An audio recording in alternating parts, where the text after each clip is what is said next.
이제 우리 다 자리에서 일어나셔서 하나님 말씀 아가서 8장 13절 14절 우리 두 구절이니까 합심해서 같이 읽도록 합니다. 13절 같이 읽습니다. 너 동산에 거주하는 자야, 친구들이 내 소리에 귀를 기울이니 내가 듣게 하려무나. 내 사랑하는 자야, 너는 빨리 달리라. 향기로운 산 위에 있는 노루와도 같고 어린 사슴과도 같아라. 아멘. 네, 자리에 앉아 주시기 바랍니다. 독일에서 활동하고 있는 한병철 교수가 쓴 서사의 위기라는 책이 있습니다. 예전에 제가 한번 이 내용을 소개해 드린 적이 있는데요. 여기 나와 있는 서사의 위기 할 때 이 서사는 자신만의 고유한 생각과 경험, 그리고 또 그 경험과 생각이 만들어내는 개인의 인생 이야기, 이걸 서사라는 단어로 그렇게 설명을 하고 있습니다. 지금 이 책에서 저자가 오늘 우리 시대를 강하게 비판하는 게 뭐냐 하면은 이런 자신만의 이야기는 다 사라지고 그 대신에 이 반짝하고 사라지는 뉴스 또 정보 이런 것들이 넘쳐나는 세상이 되었다, 이런 내용을 다루는데요. 이 책 맨 앞에 나오는 역자 서문 몇 군데를 제가 읽어드리겠습니다.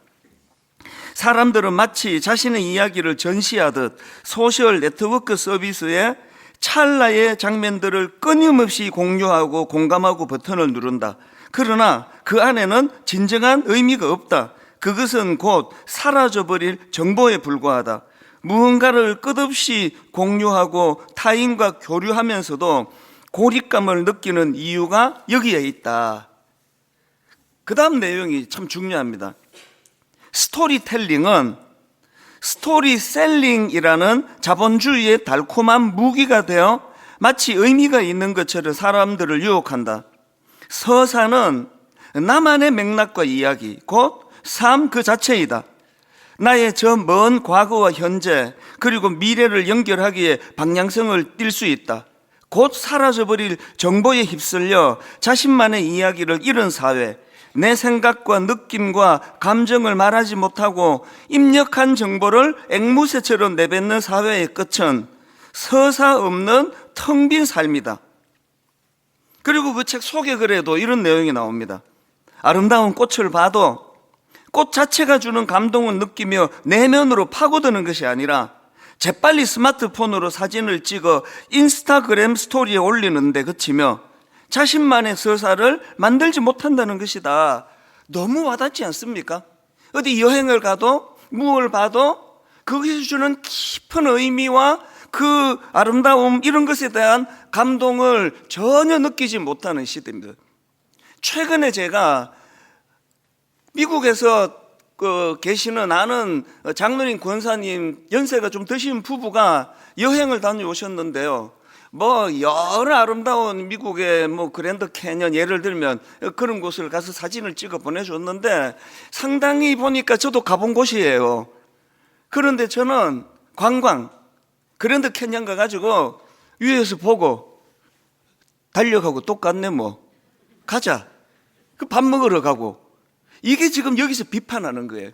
그런데 그 사진을 보내주신 걸 보니까 부부가 그 계곡 밑에를 말이 거기를 다니고 이런저런 것들을 관찰하고 사진을 찍어서 봤는데 내가 다녀온 무슨 캐년은 전부 껍데기만 보고 온 거거든요. 근데 저는 누가 물으면 난 그랜드 캐년 다녀왔다고 얘기해요. 스토리가 없는, 나만의 이야기가 없는 관광은 그저 인스타그램에 사진 찍어 올리는 것에 급급한 이 시대의 정신을 말해주는 것이다. 이것이 저에게 굉장히 큰 도전이 되었습니다. 내가 경험한 고유한 생각과 맥락 이런 것들은 다 사라져버리고 그저 곧 사라져버린 뉴스와 정보 이런 것만 난무하는 이 시대, 여기에 우리가 지금 놀아나고 있다. 그래서 스토리텔링이 스토리셀링, 이야기를 팔아먹는 사람들에게 우리가 지금 놀아나고 있는 거 아닌가. 저는 이런 내용을 다룬 이 책을 읽으면서 우리 신앙생활이 지금 이런 상태가 아닌가? 우리가 경험해야 될 하나님과 나 사이의 스토리는 관심도 없고 그저 신앙 정보. 여러분, 교리가 신앙생활에 굉장히 중요합니다. 그러나 여러분, 그 교리를 통해서 내가 만난 하나님, 그 교리를 통해서 나와 상관 있는 하나님으로 연결이 되는, 분류가 되고 정리가 되는 자료가 되어야지, 그 교리가 그저 하나의 신앙 정보로만 그치게 된다면 그건 아무 소용이 없다는 겁니다. 그 교수님이 쓴 그 책에서 자기만의 이야기를 잃은 사회, 내 생각, 내 느낌, 내 감정을 말하지 못하고 입력된 정보를 앵무새처럼 내뱉는 사회의 끝은 서사 없는 텅 빈 삶이 될 것이다. 이게 딱 신앙의 그대로 대비가 되더라고요. 내가 경험한 하나님, 그분과 나와의 스토리, 그러니까 이런 건 별로 관심이 없는데 그게 어떻게 이루어지겠습니까? 그리고는 거의 매주일마다 이제 자기 이야기는 없고 자기 생각, 느낌, 감정은 없고 그저 입력된 정보. 오늘 또 우리 설교자 이찬수 목사가 뭐 어떻게 설교하는가 보자.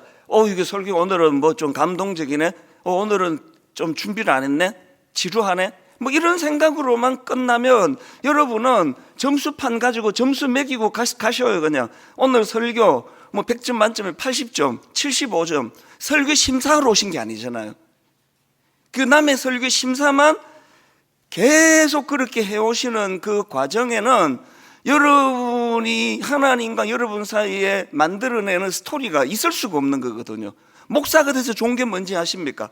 여러분은 30분 듣고 끝나지만 저는 이 설교 한 편을 위하여 한 주 내내 그분과의 스토리를 만들거든요. 새벽마다 이것을 가지고 스토리를 만들거든요.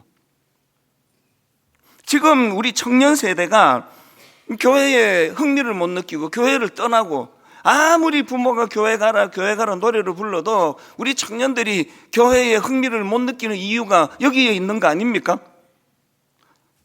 부모 세대인 우리가 그저 교회는 다니는데 하나님과의 이 사랑 스토리가 없어요. 그래서 그 엄마는 왜 교회 다니는데? 이렇게 질문할 때 안 그래도 네가 이거 물어주기를 나 엄청 기다렸다. 앉아봐라.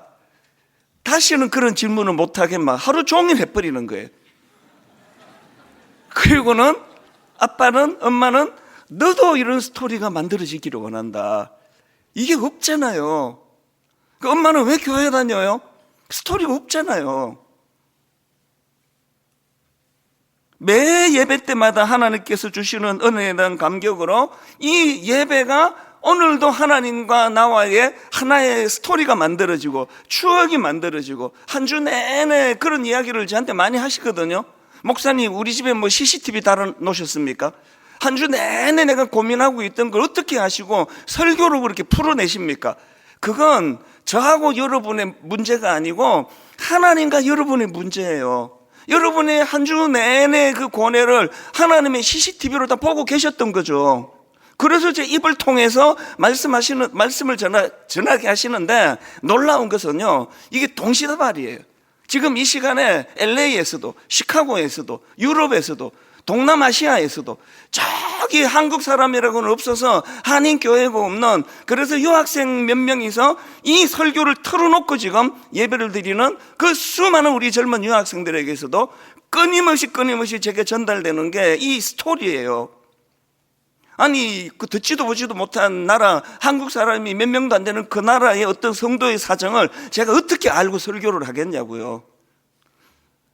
하나님을 매개로 우리가 맞닿아 있기 때문에 저는 하나님과 저와의 스토리를 엮어나가면 이게 다 통용이 되는, 이 신비로운 거 아닙니까?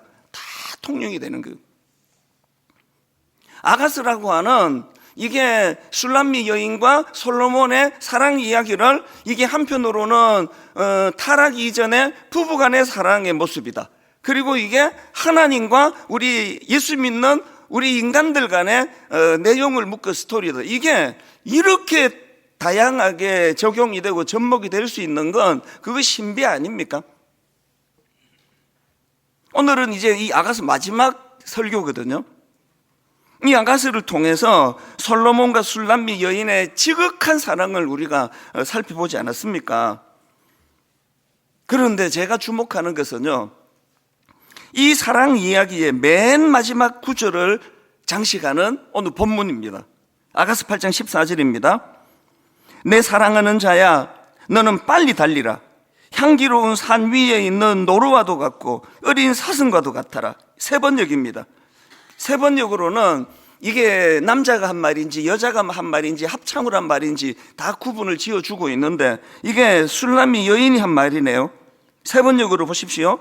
이미여, 노루처럼 빨리 오세요. 향내 그윽한 이 산의 어린 사슴처럼 빨리 오세요. 그리고 아가서가 끝나요. 아니, 보통의 무슨 소설이나 동화 이런 것들은 책을 좀 팔려고 하면은 어떻게 해야 됩니까? 마무리가? 그래서 그들은 행복하게 잘 살았습니다. 이래야 이게 책이 좀 팔리지. 무슨 사랑 이야기 이렇게 끝납니까? 이미여, 노루처럼 빨리 오세요. 향내 그윽한 이 산의 어린 사슴처럼 빨리 오세요. 끝. 이 아가서 다예요. 여기에 굉장히 중요한 의미가 담겨져 있는 겁니다. 아가서는요, 그들은 그래서 행복하게 잘 살았습니다, 이렇게 결말을 짓지 않고 어서 오세요, 빨리 오세요, 빨리 오세요. 그래서 제가 오늘 사실 설교 제목을 맨 처음에 빨리 오세요라고 잡았습니다. 빨리 오세요. 결말을 사랑하는 사람과의 재회를 간절히 소망하는 신부의 외침, 이런 미래지향적인 열린 결말로 아가서가 끝나는 것에 굉장한 의미가 담겨 있다고 말씀드리는 것은요, 이게 바로 신앙생활이에요. 다시 오실 신랑 되신 예수 그리스도, 그분을 기다리는 교회의 이 종말론적인 소망. 그래서 우리는요, 신앙생활이 지금 행복한 걸로는 안 됩니다. 예수 믿어서 내가 복 받았네, 예수 믿어서 행복해졌네, 예수 믿어서 내가 우울증이 사라졌네, 지금 행복한 것으로 끝내면 안 됩니다. 과거와 현재에 어우르는 이 행복이 그렇게 결론 지어지면 안 되고 반드시 미래를 향한 소망으로 연결되는 거, 이게 아가서예요. 그렇기 때문에 이 아가서의 맨 마지막 구절인 이 술람미 여인이 하는 14절을 다시 보세요. 이미여, 노루처럼 빨리 오세요. 향내 그윽한 이 산의 어린 사슴처럼 빨리 오세요. 이 술람미 여인의 이 고백은요, 성경의 맨 마지막 맨 끝의 부분인 계시록 22장 20절, 이것들을 증언하신 이가 이르시되 내가 진실로 속히 오리라 하시거늘 아멘 주 예수여 오시옵소서 마라나타, 이렇게 성경이 끝이 나는 거거든요. 이런 관점으로 본다면요, 신앙생활은 현재가 아니에요. 신앙생활은 기다리는 거예요. 신앙생활은 기다림입니다. 그래서 예수 잘 믿으면 기다림의 의미를 알게 됩니다. 오늘 이 시대가 예수 믿기 진짜 어렵습니다. 못 기다리는 시대. 무슨 숏폼 한 10초 15초 이걸로 너무나 길들여, 이제 뭐 청소년만이 아니에요. 모든 이 시대 사람들은 이 전두엽, 이 학자들이 다 하는 얘기 아닙니까? 전두엽이 지금 변형이 일어나가지고 이제 영화관에 가서 영화 보는 게, 너무 재밌는 영화를 2시간 보는 게 힘든 시대예요. 극장 안 가요. 그래서 이제 그 TV로 영화를 보면서 와 정말 재밌다 그러고 한 15분 보고 저녁에 봐야지, 또 한 15분 보고 내일 아침에 봐야지, 영화 한 편도 끝까지 못 보는 시대예요. 그러니까 신앙생활이 이 기다림이라는 거, 기다리기가 어려운 시대, 이게 지금 뭘 말하는 거겠습니까?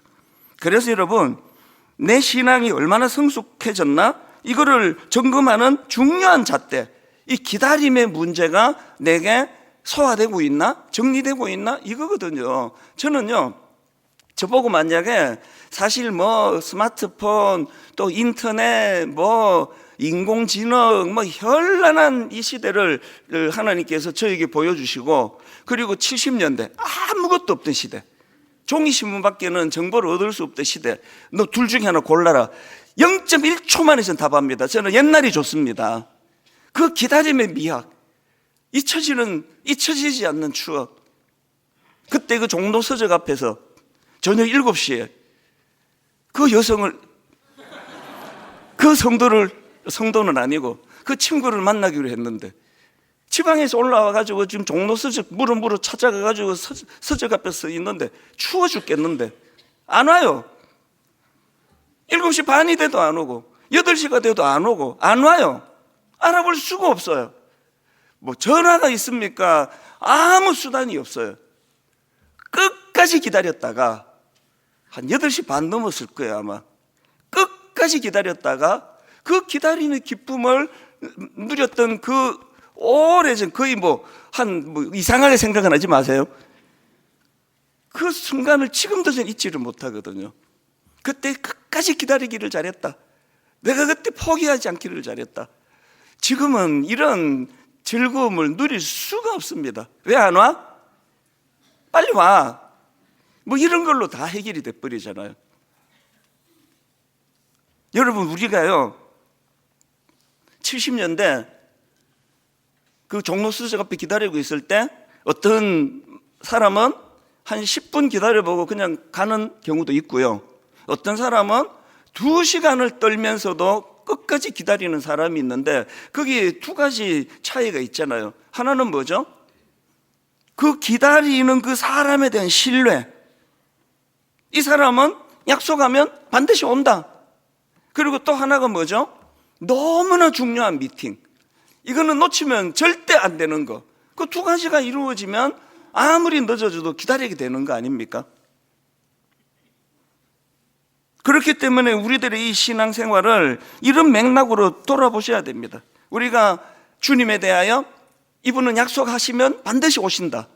그리고 이 일은 내게 너무나 중요하고 소중하다. 이것이 이루어질 때 기다림이라는 믿음이 생기는 거거든요. 그래서 제가 오늘 이 설교를 그 한병철 교수가 쓴 서사의 위기라는 책으로 시작한 이유가 여기 있습니다. 오늘 우리는 신앙생활이 너무너무 힘든 시대예요. 기다림을 죽이는 시대이기 때문에, 그래서 기도도 참 깊이 기도하기가 어려워요. 오전에 기도하고 오후에는 응답해 주셔야 돼요. 하나님, 내 지금 전두엽이 망가진 내 입장에서 이건 엄청 내가 기다려 드리는 겁니다. 아니, 오전에 기도했는데 내 오후까지 기다린다는 건 내 인내의 한계를 내가 하나님께 드리는 겁니다. 그리고는 이제 저녁 되고는 기도 안 하시잖아요. 여러분, 기다린다 할 때 전제가 뭐죠? 열쇠는 누가 쥐고 있습니까? 기다리는 사람입니까? 기다리는 사람의 인내가 끝날 때 기다림이 끝납니까? 기다리는 사람의 환경이 나쁘면 기다림이 빨리 사라집니까? 아니잖아요. 기다림의 열쇠는 상대방이 쥐고 있어요. 내가 뭐 얼어 죽든지 말든지 그 사람의 스케줄대로 결국은 1시간 반 뒤에 나타나는 거거든요. 우리가 오실 메시아를 기다릴 힘, 이것을 우리가 항상 기억을 해야 되는데, 저는 아가서를 총 정리하면서 기다림이 중요하다는 걸 말씀드리면서, 두 번째로요, 이 기다림의 힘은 어디서 나오느냐? 그분과의 과거에부터 쌓아온 추억의 힘이에요. 추억의 힘. 누가 기다립니까? 그 과거에 경험했던 그 만남의 축복과 추억의 힘이에요. 우리가 아가서를 살펴봤지만 술람미 여인이 얼마나 많은 사랑의 추억을 갖고 있습니까? 단순한 정보가 아니에요. 삶으로 가슴 벅찬 추억을 경험하는. 그래서 여러분, 사랑은 말이지 첫째, 둘째, 셋째 책으로 나와 있는 이런 걸 잘하는 사람들은 절대 몰라요. 사랑은 그렇게 자꾸 분석하고 이러는 게 아니고, 사랑은 경험하는 거예요. 뭐 일장 무식이라 하더라, 무식군이라 하더라도 사랑은 경험하는 거예요. 경험하니까 가슴이 뛰더라. 사랑은 기다려주는 것이더라.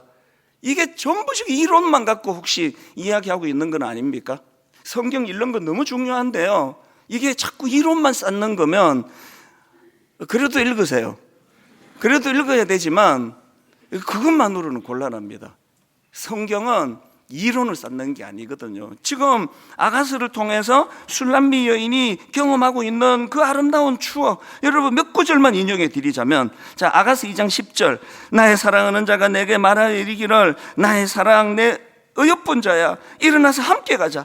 겨울도 지나고 비도 그쳤고 지면에는 꽃이 피고 새가 노래할 때가 이르렀는데 비둘기의 소리가 우리 땅에 들리는구나. 평범한 시골 아가씨에 불과했던 눈에 띌 것이라고는 하나도 없는 자기를 찾아와 이런 놀라운 사랑을 고백하고 동행을 요청했던 그 아름다운 그분, 그 추억이 있는 거죠. 내가 어떻게 그분을 내가 잊을 수가 있겠느냐. 아가서 3장 1절 2절 내가 밤에 침상에서 마음으로 사랑하는 자를 찾았노라. 찾아도 찾아내지 못하였노라. 이에 내가 일어나서 성 안을 돌아다니며 마음에 사랑하는 자를 거리에서나 큰 길에서나 찾으리라고 찾으나 만나지 못하였노라. 그 영혼의 어두운 밤이라고 제가 설교했잖아요. 눈물로 신랑을 찾아 헤매는 그 절절했던 가슴 뜨거웠던 내가 사랑으로 병들었노라. 그 뜨거웠던 그날 밤을 추억으로 기억하고 있는 거거든요.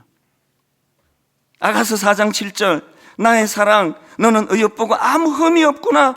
너무나 부족한 자신을 자기는 너무 잘 아는데 이런 것들을 뛰어넘는 따뜻한 사랑과 격려. 여러분 부부 간에요 격려만큼 좋은 선물은 없습니다. 돈으로 해결하려고 그러지 마세요. 돈 안 듭니다. 격려만큼. 입에 발린 말. 제가 지난주 말씀드렸던가요? 전문가 강의를 들어보니까요, 부부가 건강하게 유지되는 몇 가지 비결 중에 가장 강력한 게 그 뻥치는 거래요. 아닌데 막 자기 속으로 그렇게 생각하지 않은데 당신은 진짜 아름다워. 아니 그게 가정을 유지하는 가장 중요한 요소래요. 아이고 나 예수 믿어서 여보 알지 나 거짓말 못하는 거. 당신은 이쁘지는 않아. 그 사람은 정직하지만 남을 실족시키는 죄를 범하는 거예요. 우리가 하나님 앞에서 이 격려만큼, 그래서 이 아가스에서의 이 술람미 여인 나의 사랑 너는 어여쁘고 아무 흠이 없구나. 부족한 자기를 향한 이런 따뜻한 격려를 잊을 수가 없는 거예요. 그래서 여러분 우리 특세 첫날 제가 말씀드렸잖아요. 아가서 1장 5절 예루살렘 딸들아 내가 비록 검으나 아름다우니 예루살렘 딸들아 내가 비록 검으나 아름다우니 계달에 검은 장막 같을지라도 솔로몬의 휘장가도 같구나. 이 여인이 갖고 있는 그 가슴 뜨거운 사랑이 기다리게 만드는 거거든요. 우리도 마찬가지 아닙니까? 여러분 주님과의 개인적인 서사, 아까 그 책에서 말하는 주님과의 이야기가 있습니까? 죽고 싶을 때? 우울할 때? 아니야. 어떻게 네가 검으냐? 너는 검으나 아름답다가 아니라 넌 검어서 아름다워. 이 신앙하는 가운데 하나님과의 스토리가 전혀 없는 상태로 교회를 왔다 갔다 하니까 자녀들이 부모를 보니까 재미도 하나도 없이 교회 다니네. 나는 안 가고 싶어요. 그거 아니겠습니까? 만약 우리가 우리 삶에 찾아오셨던 주님의 그 부르심의 추억, 그 고난 중에 놓지 않고 끝까지 나를 견인해 주셨던 그 사랑의 추억, 이런 감격들이 우리 안에 쌓여간다면요. 그래서 여러분 다시 말씀드립니다. 첫째, 신앙은 기다림입니다. 둘째, 그 기다림은 주님과의 쌓여진 사랑의 추억으로 가능한 게 기다림이라는 거거든요. 그 서사의 위기라는 책에 보면은 맨 앞부분에 한 페이지를 그 명언으로 장식하는데요. 페페 한트케라는 분이 한 말이래요. 화면으로도 제치에 띄워달라 그랬습니다. 보라! 이야기다. 그 다음 보세요. 이야기하기 위해 인내하라. 그 후엔 이야기를 통해 인내하라. 하나님의 말씀처럼 들려져요. 봐! 스토리야, 스토리. 이야기하기 위해 인내해야 돼. 왜 종로서적에서 네가 1시간 반을 기다렸니? 그 1시간 반을 기다렸기 때문에 평생의 소중한 한 추억으로 지금 자리를 잡고 있잖니. 그 다음엔 이야기를 통해서 인내하라. 그 추운 종로서적 앞에서 아내를 기다리면서, 제가 아내라고 지금 넣었습니다. 아내를 기다리면서 참 이후에 이 아내와 그 쌓아왔던 많은 소중한 추억들이 기다리게 하는 힘이구나. 그게 사랑이라는 거죠. 저는 이 말씀을 준비하다가 대학생 때 불렀던 기억입니다. 제목이 친구의 고백이라는 찬양인데 그 베드로를 소재로 해서 만든 찬양입니다. 아마 들어보시면 많을 거예요. 아름다웠던 지난 추억들, 사랑했었던 많은 친구들, 멀고도 험한 고난의 길을 나 이제 말없이 주님을 위하여 떠나야지. 지금 베드로가 사명을 감당하기 위해서 이제 걸음을 이제 내딛는데 아름다운 어떤 추억을 떠올려요. 2절이 제가 그래서 언젠가 교육전도사 시절에 이 설교하다가 막 펑펑 울었던 기억이 나요. 설교하다가 그 성도님들이 울어야 되는데 제가 막 울었어요. 울면 우리나라는요 앞에서 막 울면 따라 울어요. 전사님 왜 저러시지? 그러면서 청년들이 그날 막 다 같이 울었던 기억이 납니다. 그 2절 때문이에요. 그 베드로의 추억이 이렇게 고백이 됩니다. 새벽 다구울 때 난 괴로웠어. 풍랑이 일면 난 무서웠어. 하지만 이제 두렵지 않아. 이 세상 끝까지 주님을 위하여 죽을 텐데. 근데 또 눈물이 날라 그러네요. 새벽 다구울 때 난 괴로웠어. 베드로가 주님을 사랑하지 않아서가 아니고 약해서. 풍랑이 일면 난 무서웠어. 하지만 이제 두렵지 않아. 제가 그 풍랑 이는 바닷가 이야기를 종종 해드리잖아요. 밤 사경이 될 때까지 자기들 실력으로 아무리 노력을 해도 풍랑을 잠재울 수 없을 때 주님이 나타나셨어요. 안심하라. 나니 두려워 말라. 그 말씀 앞에 베드로가 믿음이 작동이 돼서 주님 나를 명하사 물 위로 오라 하소서 도전했는데 풍랑을 보고 빠져버렸어요. 그래서 제가 상상해서 그런 이야기를 드리잖아요. 그 믿음 없던, 그래서 도전하지 않았던 나머지 제자들이 베드로를 비웃었다고 치자고요. 아닌데 비웃었다고 치자고요. 저놈은 괜히 믿음이 좋아가지고 뛰어들어가지고 저런 고생을 하네. 우리는 이렇게 합리적이어서 안 뛰어들었더니 고생도 안 하네. 그럴 때 안 뛰어들어서 고생 안 한 믿음 없던 제자들이 모르는 게 하나 있다 그랬죠. 주님의 손맛이에요. 오늘 새벽에 제가 이 구절을 다시 묵상하는데요. 마태복음 14장 29절부터 한번 보십시오. 마태복음 14장 29절부터 31절. 오라 하시니 이제 물로 뛰어들었습니다. 베드로가 배에서 내려 물 위로 걸어서 예수께로 가되 바람을 보고 무서워 빠져가는지라 소리 질러 이르되 주여 나를 구원하소서 하니 예수께서 즉시 손을 내밀어 그를 붙잡으시며 이르시되 예수께서 즉시 손을 내밀어 그를 붙잡으시며 이 사건이 믿음이 없어서 합리적이어서 물로 뛰어들지 않은 수많은 사람들이 못 쌓았던 베드로만의 하나님과의 스토리가 쌓여진 거예요. 손을 내밀어 주시는 주님. 평생의 이 손맛을 잊었겠습니까? 귀로는 닭울음 소리가 주님과의 추억. 그때 내 인생은 끝났는데. 그리고 촉각으로는 물에 빠져 죽어가던 자신에게 즉시 손을 내밀어 주시던 주님의 그 손맛. 여러분에게 이 손맛이 있습니까? 여러분 이 손맛이 있으시냐고요? 뛰어내려 보신 적이 없잖아요. 도전 안 하시잖아요. 합리적이시잖아요. 이게 뭐 어떻게 난 저런 위험한 짓 안 해. 그래서 안전하게 신앙생활은 하시는데 마음에 격정적인 뜨거움은 없는 거죠. 요셉을 한번 보세요.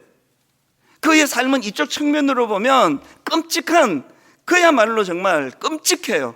어린 나이에 형제들에게 인신매매 당하고 끔찍한 죄명이에요. 그 순결한 요셉이 성추행범으로 감옥에 가고 그 끔찍한, 그리고 감옥에서 그 고위 관리를 만나서 내 금방 빼줄게 그랬는데 소식도 없고 그 수많은 인내해야 되는 시간을 요셉이 보냈지만, 그러나 여러분 이것이 다른 측면으로 바라보면은 상상하기 어려운 하나님과의 스토리가 매 고난마다 쌓여가는 거거든요.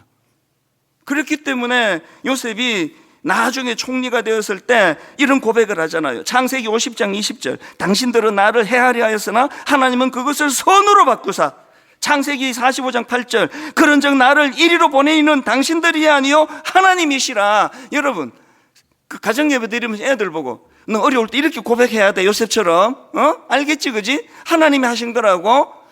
그래서 다 따라해요. 성경 시험도 그렇게 다 잘 봐요. 그래서 상도 받아요. 삶의 현장에서는 그게 안 나오는 거죠. 스토리가 없는데 신앙이 만들어지기가 어려운 거거든요. 엘리야가 엄청난 능력을 발휘하고 수많은 역사를 그가 일으켰지만 궁극적으로 그가 일으킨 아름다운 추억이 어떤 열매를 맺느냐? 열왕기상 18장 42절 보십시오. 지금 가뭄 중입니다. 극심한 가뭄 중인데 아합이 먹고 마시러 올라가니라. 엘리야가 갈멜산 꼭대기로 올라가서 땅에 꿇어 엎드려 그의 얼굴을 무릎 사이에 넣고 그의 사환에게 이르되 올라가 바다 쪽을 보라. 지금 무릎 사이에 딴 거 보지 않고 내가 여기 집중하겠다는 의지적인 표현에 간절히 기도하고 사람을 보내는 거예요. 지금 뭐 어떻게 비가 오냐? 43절 그의 사환에게 이르되 올라가 바다 쪽을 바라보라. 그가 올라가 바라보고 말하되 아무것도 없나이다. 이르되 7번까지 다시 가라. 아무리 기도해도 응답을 조짐이 없어요. 그런데 끝까지 포기하지 않는 거거든요. 그리고는 44절 7번째 이르러서는 그가 말하되 바다에서 사람의 손만한 작은 구름이 일어나나이다. 우리는요 막 먹구름이 시커멓게 밀려오는 걸 기도응답이라 그래요. 지금 엘리야는 인내하고 있는 거거든요. 아무런 변화가 일어나지 않고 기껏 변화라는 게 이제 그 손만한 작은 구름이 하늘에 떠 있으면 그건 장난치는 것도 아니고 뭐냐고요. 엘리야의 위대함은요 어마어마한 일을 했다는 데 있지 않습니다. 그 일들을 통하여 하나님과의 서사 스토리가 만들어져 갔거든요. 1만 성도 파송 운동 이후에 너무나 힘들고 어려운 10년, 그래서 새벽에 2시에 일어나고 3시에 일어나 하나님 이제 아무도 이거 1만 성도 파송 운동 안 되는데 제가 그냥 쇼하고 있다고 그렇게 비웃고 비난하는데 이거 큰일 났습니다. 내가 봐도 이게 될 것 같지가 않은데 이제 어떻게 하면 좋습니까? 라고 너무너무 두려워 새벽마다 일어나 하나님 앞에 매달렸었는데 지금은 1만 성도 파송 운동을 허락하신 하나님께 감사할 뿐만 아니라 그 10년의 새벽이 저에게 너무 소중한 추억이에요. 너무 소중한 추억이에요.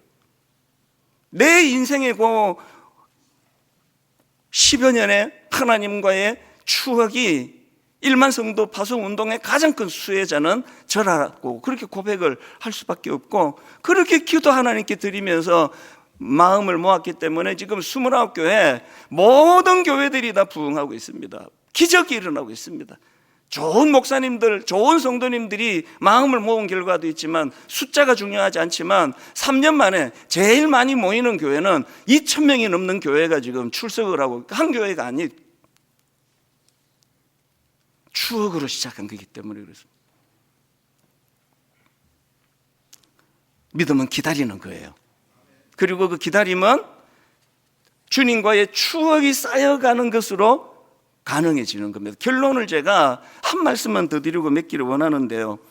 최근에 장신대 배희숙 교수님 설교를 제가 듣다가 제가 마음이 뭉클하고 막 울컥해지고 그런 경험이 있는데요.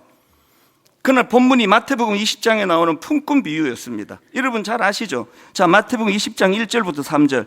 천국은 마치 품꾼을 얻어 포도원에 들여보내려고 이른 아침에 나간 집주인과 같으니 그가 하루 한 데나리온씩 품꾼들과 약속하여 포도원에 들여보내고 또 제3시에 나가보니 장터에 놀고 서 있는 사람들이 또 있는지라. 그들에게 이르되 너희도 포도원에 들어가라. 내가 너희에게 상당하게 주리라 하니 그들이 가고. 지금 고용시장의 배경이에요. 고용시장에서 어떤 일자리 보이는 사람은 아침 9시에 바로 스카웃이 돼서 갔어요.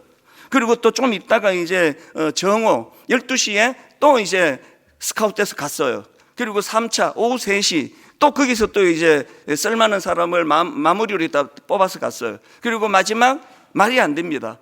6시에 지금 이 사업이 일이 끝나는데 5시에 가서 또 데리고 갔어요. 그런 내용이에요. 그리고는 1시간 일한 사람에게 하루 품삯인 한 데나리온을 줬어요.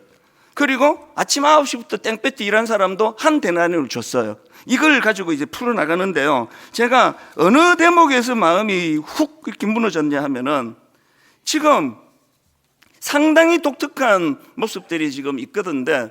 이게 세상하고 다른 하나님 나라의 원리예요. 지금 1시간 남았는데 사람 구하러 안 가요. 인건비 아까워서 그렇게 안 해. 아니면 계약을 다시 해야죠. 근데 1시간이니까 8분의 1밖에 못 준다. 괜찮겠는데 그게 아니에요. 하루 품삯을 줘요. 그리고 또 특이한 게 6절을 보세요. 마태복음 20장 6절. 제11시에도 나가보니 서 있는 사람들이 또 있는지라. 이르되 너희는 어찌하여 종일토록 놀고 여기 서 있느냐. 이르되 우리를 품꾼으로 쓰는 이가 없음이니이다. 우리를 품꾼으로 쓰는 이가 없음이니이다. 이르되 너희도 포도원에 들어가라 하니라. 여기서 굉장히 독특한 게 뭐냐면 이 사람은 포기를 하지 않는다는 거예요. 9시에 갔는데 나는 쓸모가 없구나, 부르지를 않는구나. 12시에도 3시에도 근데 포기를 안 해요. 기다림이에요. 끝까지 기다렸어요. 끝까지 기다렸더니 1시간 일한 이 사람에게 하루 품삯을 줬어요. 여기서 얻는 메시지가 뭐죠? 기다린 것도 일이라는 거예요. 여러분, 기다린 것도 일이라는 겁니다. 끝까지 포기하지 않고 기다린 게 그게 일이래요. 오늘 저와 여러분들 중에는 살아가다가 보면은 일이 잘 풀릴 때가 있으면 9시 막 불러요. 너 일 잘하겠다고 막. 그래서 기분 좋게 일을 해요. 어쩔 땐 정체가 돼요. 일이 안 풀려요. 안 불러가요. 많은 고뇌에 빠집니다. 난 정말 쓸데없는 인간이구나. 나 같은 걸 누가 써주겠냐고. 그럼에도 불구하고 포기하지 않고 끝까지 그 현장을 기다리고 있었을 때 하나님께서, 하나님 나라의 원칙은 기다리는 것도 일이었다. 너 땡볕 아래서 1시간 일했지만 8시간 일한 그 사람하고 같은 결과가 나타났다. 이걸 우리에게 보여주신다고 한다면 결론은 이렇게 맺습니다. 여러분, 힘드시잖아요. 오래 기도하고 있는데 여전히 안 풀리시잖아요. 많은 청년들이 그런 얘기를 해요. 내 인생은 정체되는 것 같다고. 내 친구들은 저렇게 달려가는데 나는 경력이 지금 단절된 것 같다고. 아닙니다. 집에 가서 전해주세요. 그 오랜 기다림이 그게 일이에요. 포기하지 않는 그게 일이에요. 하나님은 성경에서 이렇게 표현하잖아요. 놀고 서 있는지란데 저는 이거 의도로 표현한 거라 생각해요. 인간의 눈으로 놀고 서 있는 그것이 노는 것이 아니라 기다림이라면 그 기다림은 일이다. 그 하루 품삯을 주는 거다. 이게 하나님 나라의 원리라고 한다면 이제 내일부터 이제 12월이 되면 크리스마스가 우리가 쌓아가야 될 추억이 있습니다. 아까 제가 보여드렸던 이 2025년 그리스도 묵상 캘린더, 이 영상을 짧게 보여드리고 이제 말씀을 마무리하도록 하겠습니다. 화려한 불빛들, 거리마다 울려 퍼지는 캐롤, 멋진 트리와 예쁜 선물들. 우리는 무엇을 꿈꾸며 무엇을 기다리고 있나요? 우리의 기다림은 오직 예수 그리스도 한 분만을 향해 있길 간절히 소망합니다. 그리스도 묵상 캘린더를 통해 우리는 12월 한 달간 매일 하나의 문을 열어 예수님을 소개하는 새로운 단어들을 발견해 가고자 합니다. 내가 가장 좋아하는 장소에 그리스도 묵상 캘린더를 붙이고 매일 하루에 하나씩 캘린더의 문을 열어 예수 그리스도를 만나보세요. 붙이는 것만으로도 성탄의 설렘이 찾아올 것입니다. 해당 날짜의 문을 열면 예수님을 소개하는 단어가 등장합니다. 이 단어가 사용된 성경 말씀을 찾아보면 그 의미를 더 깊이 묵상하실 수 있습니다.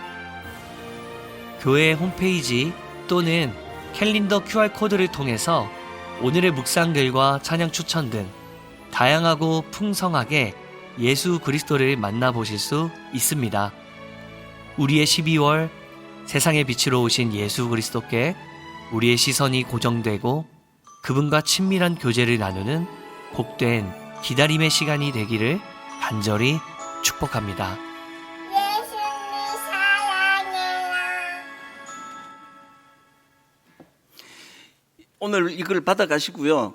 이제 하나씩 이 QR코드를 가지고 묵상할 거리를 주는데 한 가정당 한 부씩 받아가셔야 됩니다. 한 가정당 한 부씩 받아가셔서 가정 단위로 추억을 쌓아가시기를 바랍니다. 여러분들이 쌓아가는 하나님과의 추억, 주님과의 추억이 기다릴 수 있는 힘을 가져다 주는 에너지고 능력이라는 것을 기억하시고요. 오늘 설교 제목을 제가 내 삶을 채우는 마지막 외침, 그래서 아가서가 끝이 아니라 기다리는 것이라고 한다면 우리 한번 이 찬양 마라나타 아멘 주 예수여 오시옵소서. 우리들의 찬양 578번입니다. 함께 찬양하시겠습니다. 마라나타 주 예수여. 마라나타 주 예수여 어서 오시옵소서. 어서 오시옵소서. 땅의 모든 끝, 땅의 모든 끝, 모든 족속 모든 족속 주를 찬송하게 하소서. 주를 찬송하게 하소서. 우리가 외칠 마지막 외침 마라나타 주 예수여. 마라나타 주 예수여 어서 오시옵소서. 어서 오시옵소서. 모든 열방이 주께 돌아와 모든 열방이 주께 돌아와 춤추며 경배하게 하소서. 경배하게 하소서.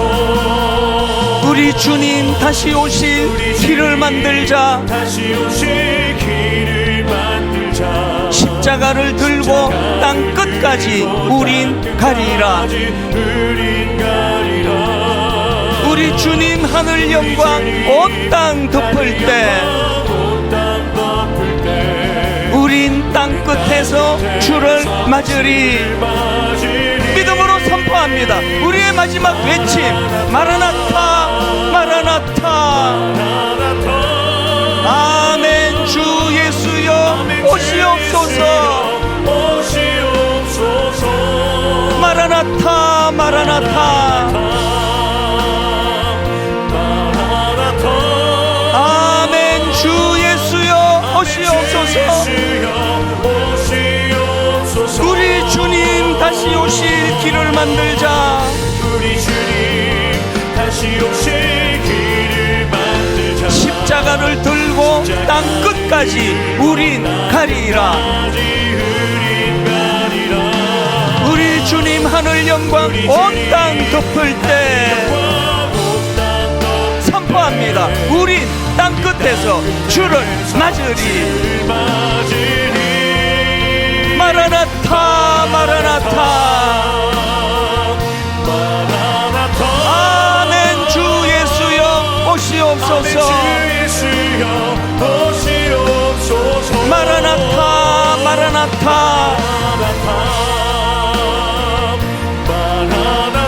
아멘 주 예수여 오시옵소서.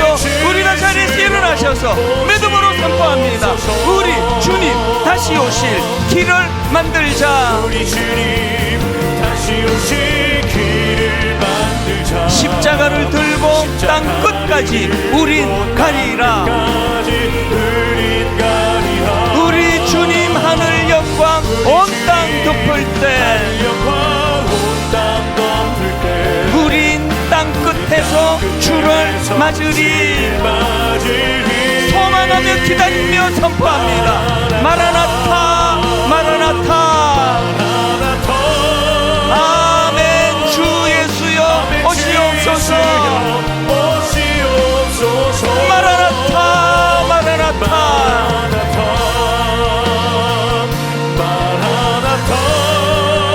아멘 주 예수여 오시옵소서. 합심해서 기도합니다. 하나님, 저는 하나님과 스토리를 만들고 싶습니다. 저는 하나님과의 추억이 만들어지기를 원합니다.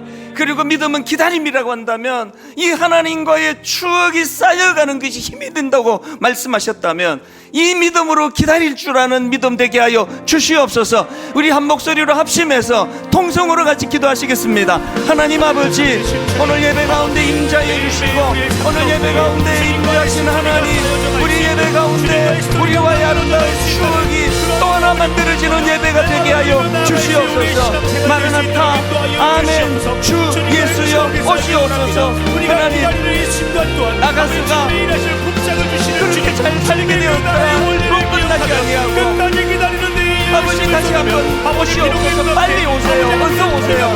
이렇게 아가씨가 끝이 난다고 하는 것, 이것이 우리의 신앙의 의침일 수 있습니다. 이 땅에서 우리가 얼마나 아름다운 삶을 사느냐, 얼마나 인도하심을 받느냐가 중요한 것은 하나님 그것을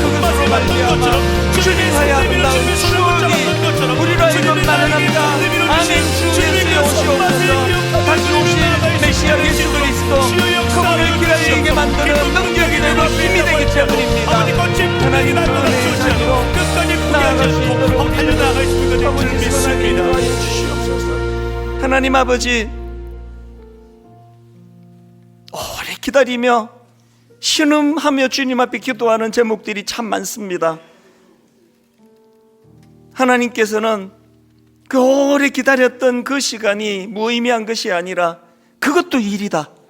우리 인생을 절대로 헛되게 인도하지 아니하시고 우리의 오랜 기다림 자체가 엄청난 양의 일을 하는 거랑 똑같은, 그렇게 하나님은 보신다는 것을 기억하고, 하나님, 우리가 인생이 정체되는 것 같다, 그것은 없습니다. 하나님 기다리는 그 기다림 속에서 끊임없이 하나님 우리를 향해 일하고 계시는 줄 믿습니다. 하나님, 주님과의 추억이 만들어져 가기를 원합니다. 아버지, 주님과 나만이 갖고 있는 그 추억으로 인해서 내 인생이 어려울수록, 힘들수록, 고난의 터널을 지날수록 그것이 더 복된 재료가 되도록 주님 인도하여 주시옵소서.